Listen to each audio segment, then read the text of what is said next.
If you've ever fired off a reply you later regretted, a line you wish you could pull back, a tone that landed wrong, or a paragraph that made things worse, today's session is for you. We're building a Stoic shield for email, 3 moves that help you respond clearly, not emotionally, in under 5 minutes. The goal isn't to win a debate or to be the cleverest person in the thread. The goal is to reply in a way you won't regret tomorrow, a reply that's aligned with your principles and that moves the work forward. Less ego, more clarity. Less reactivity, more direction. That's the essence of the Stoic approach. Focus on what's within your control, your judgment, your intention, your action, and let the rest be what it is. Let's start with a quick reality check. The inbox isn't neutral ground. It compresses nuance and expands threat. A short sentence can feel like a shout. A missing greeting can read as contempt. Our brains evolved to spot danger in faces and tone of voice, not in bullet points and timestamps. So the inbox plays tricks. It can ignite the amygdala, the little sentinel that rings the alarm. You read a harsh line, your body floods with signals. Tight jaw, raised shoulders, shallow breaths, and your fingers rush to the keys. In that moment, you're not replying to the person, you're replying to the sensation. That's how regret happens. Speed married to a narrow lens. Stoicism doesn't deny the spark. It gives you a way to hold it. As Marcus Aurelius wrote, you have power over your mind, not outside events. In practice, that means we don't try to control what has been sent to us. We control what we send back. Today, you'll learn a simple sequence: delay, distill, decide. 3 moves, 2 to 5 minutes total, and a reply that stands up under pressure. You'll also get a 3-template pack you can adapt for most difficult emails, and I'll guide you through an example step by step. By the end, you'll have a small, sharp tool you can use anytime the inbox feels like fire. Move 1. Delay. The hardest thing to do when your body is buzzing is to pause. The Stoic move isn't passive. It's an active delay, the space where you lower arousal and widen perspective. We'll keep it simple. As soon as you notice the spike, a line that feels unfair, a CC that feels like an ambush, or a request that seems impossible, do not type. Do not scroll up and down the thread hunting for evidence. Do not call a friend to vent. Instead, give yourself 90 seconds. 2 slow breaths, in for 4, out for 4. Stand up, sip water, look at a neutral point in the room. Read the email once, and only once. If you catch yourself rereading, that's rumination trying to take over. The rule is 1 read, not 3. While you breathe, name what you're feeling in precise, neutral terms. I'm feeling defensive. I'm feeling cornered. I'm feeling rushed. And then a Stoic boundary statement. I'm feeling X. I'm not X. You're not defense itself. You're not corneredness. You're the observer choosing a response. This 90-second delay isn't about being passive or letting poor behavior stand. It's about rejecting trance. When we're triggered, the lens narrows to me versus them, tone versus tone.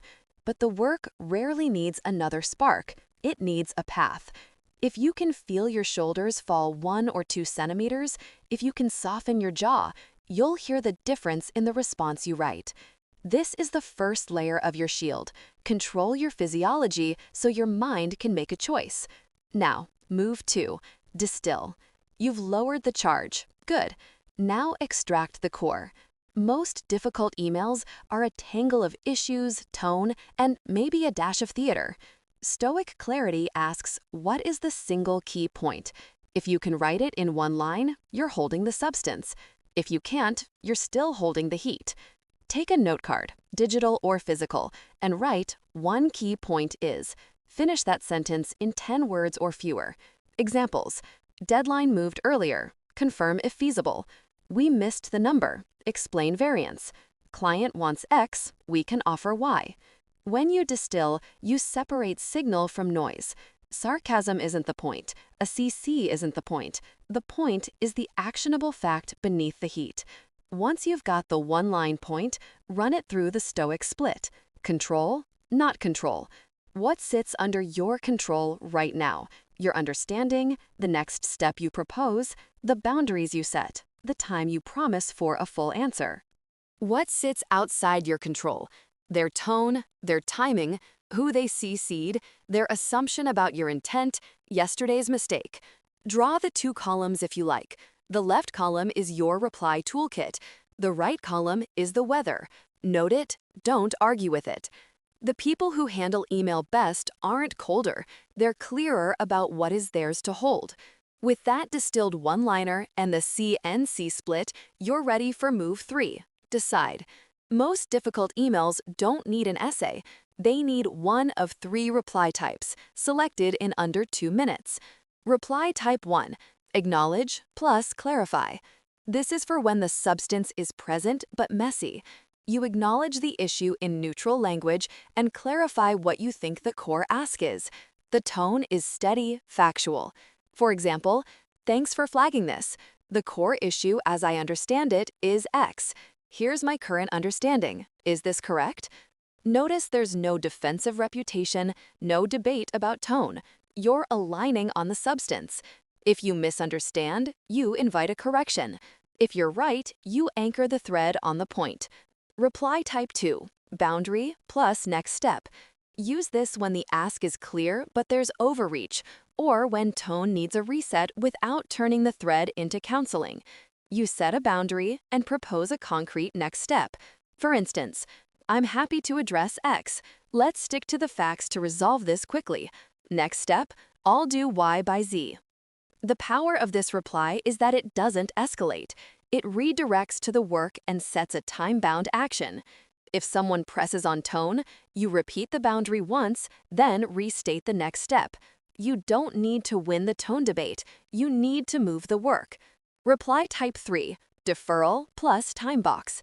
Use this when you need more time to produce a clean answer or when emotions are too high for clarity. A deferral is not avoidance. It's a promise to deliver. For example, I want to give this a clear answer. I'll reply by time. If the thread is on fire, add, in the meantime, here's the one thing I can confirm now. You buy time ethically, and you front-load what you can. Stoically, you're protecting your judgment. Practically, you're protecting the quality of the work product. Now we'll walk through a real-world example, sanitized. Imagine you receive this. This is the second time your team missed the deliverable. Clients are asking questions, and you've left me to deal with it. Why should I trust your plan for next week? It lands with heat.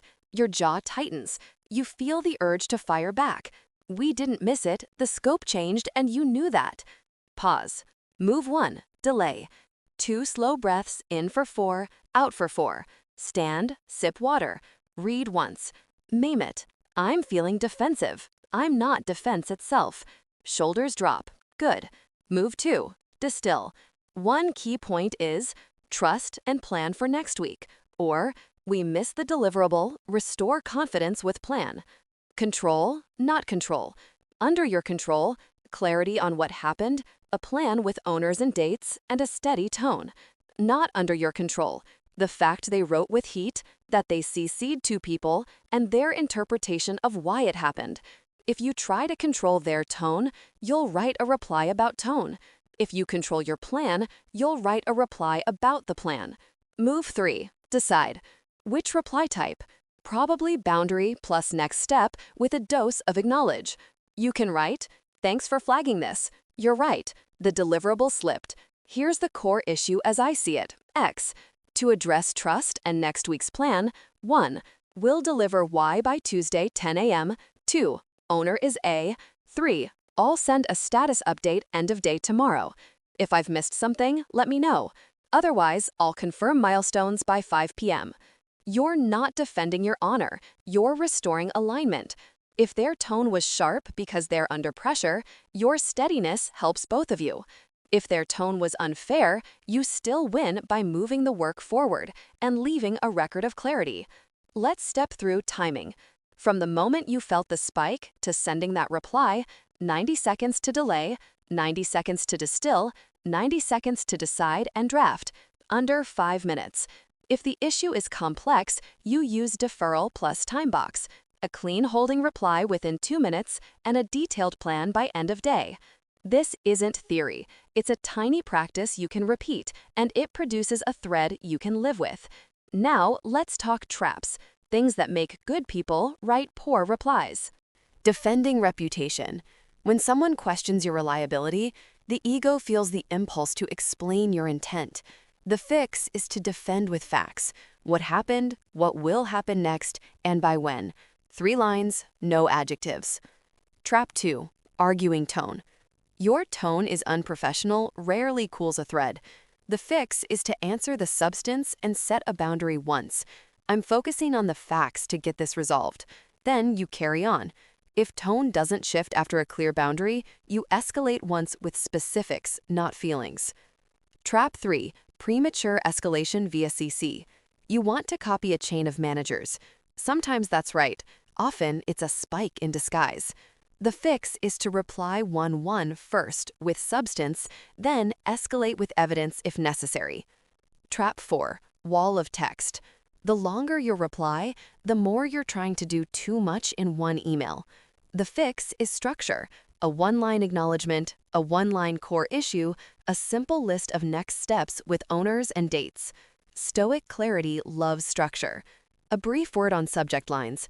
When emotions run high, subject lines can carry heat. Don't. Write the subject last and make it factual. Plan for X, milestones to Tuesday 10 a.m. is stronger than your concerns. Neutral, factual, forward-looking. You're signaling that the conversation has turned to execution. Let's zoom in on language. The most useful phrases are short and precise. As I understand it, the core issue is invites correction without surrender. I'm happy to address X. Let's stick to the facts so we can resolve this quickly. Sets a boundary while staying adult. I'll send the update by 5 p.m. is clear. ASAP is sludge. Avoid I feel statements in heated threads. They invite tone wars. Use I see, I understand, I'll do. The grammar of responsibility. The Stoics were precise with words because they were precise with judgment. Now let's run a guided practice so you can feel the sequence in your body. Imagine a new message arrives. We're behind again. You said this would be done. The client is pushing, and I'm stuck waiting for you. Exhale. Notice your shoulders. Move 1. Delay. Inhale through the nose for 4. Hold for a second. Exhale for 4. Repeat. Stand up if you can. Take a sip of water. Look at a neutral point, a blank wall, your desk edge. Read it once. Name it. I'm feeling rushed. I'm feeling blamed. I'm feeling ashamed. Pick one. Then, I'm feeling X. I'm not X. Good. Move 2. Distil. One key point is, we're behind. Plan to finish. Write it.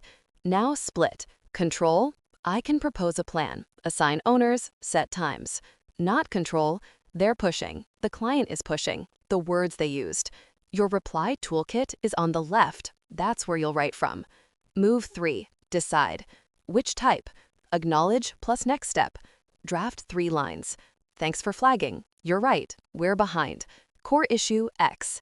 Plan Y by time, owner A, Z by time, owner B. All confirm status by time. Send. You didn't defend character. You didn't match tone. You moved the work forward. And you'll be able to reread your reply tomorrow without wincing. You might ask, aren't I letting poor behavior stand by not addressing tone directly? The Stoic answer is subtle. You don't reward poor behavior. You also don't mirror it. You address substance first because substance is where progress lives. You set a boundary once when needed. If a pattern persists, repeated heat, disrespect, personal attacks, you escalate with specifics. On 3 occasions, dates, messages included personal remarks. I'm asking that we keep communication professional. I'll do the same. If behavior doesn't change, you protect your environment. Involve your manager or HR with evidence, not emotion. The shield isn't silence. It's measured strength. Another question. What if I am the one who made the mistake? Then you use a 4th micro move. Own, fix, prevent. Own it in 1 line. I missed the handoff. Fix it with a next step. I'll deliver X by time. Prevent with a small change. From now on, all specific safeguard. Shame makes us write 3 paragraphs of context. Responsibility writes 3 lines and gets to work. Let's talk about CCs because they bend behavior. When someone CCs leadership, your nervous system reads danger. The Stoic approach: do not write to the CC, write to the person about the work. Looping in name for decision on X by time. CCs aren't an audience, they're participants when necessary. This keeps your reply crisp and stops you from performing. When threads sprawl, consider moving to a short call, but don't make "can we jump on a quick call" your default escape. Calls without structure simply move the heat to another channel. If you propose a call, propose an agenda in 1 line. 10 minutes to confirm core issue and agree next step. Then follow with written confirmation. The shield lives in writing because clarity loves documentable steps. A brief interlude on self-respect. The Stoic shield isn't about being a doormat. Courage is part of control. You are allowed to say no. You are allowed to set a limit. You are allowed to be brief. What you avoid is indulging the ego. A clean boundary is not ego. I'm not available for same-day turnarounds. I can deliver by time, or we can de-scope X. A rant is ego. You always do this and it's unfair. The first creates options. The second creates echoes. Let's add nuances for 3 common scenarios. Scenario 1. Your manager writes with heat. The instinct is to write an essay to protect reputation. Don't. Acknowledge the miss with 1 line. State the core issue in neutral terms. Propose the next step with a time box.